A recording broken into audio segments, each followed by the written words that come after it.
Serve molta più cultura, serve aprire gli occhi sui rischi e sui pericoli. A nord-est e nella Marca la mafia c'è e continua a crescere, soprattutto sulle spalle del tessuto imprenditoriale. Usa parole chiare il capo procuratore di Treviso Michele Dalla Costa, magistrato con una lunga esperienza nelle direzioni distrettuali antimafia di Trieste e Venezia. Dalla Costa premette che della effettiva permanenza del boss dei boss Matteo Messina Denaro a Campo di Pietra di Salgareda nel 2014 si sta occupando la DDA di Venezia, ma un conto è il singolo episodio, un altro il fenomeno in generale. Quello che non deve stupire è che il Veneto possa essere un territorio appetibile da parte delle organizzazioni criminali. Questo è dimostrato dalla storia, dalla recente storia. Storia recente di cui Dalla Costa ricorda alcune tappe.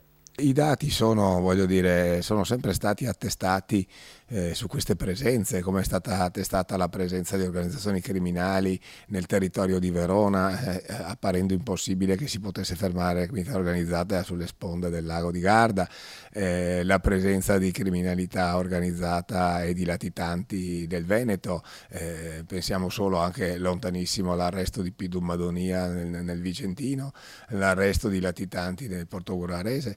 Se una cosa è appurata è che la mafia segua la ricchezza, ovvio che la collaborazione con gli imprenditori in particolare sia essenziale. Il procuratore capo, più che di omertà, chiede di uscire dall'indifferenza. Serve anche che il territorio mandi dei segnali e dia delle indicazioni. Noi tante volte abbiamo, l'indifferenza o non volerci occupare di determinati fenomeni, non segnalarli. Invece l'importante è segnalare tutto quello che appare anomalo. Sulla vicenda di Messina Denaro intanto si fa vivo anche l'avvocato di Vincenzo Centineo, l'uomo accusato dal pentito di mafia Emanuele Merenda di aver ospitato a Campo di Pietra il boss dei boss. Per il legale Merenda è del tutto inattendibile. Di una voce priva di riscontri, anzi di una chiacchiera, parla il sindaco di Salgareda, Andrea Favaretto. Di certo, boss o non boss, l'allerta mafia resta alta.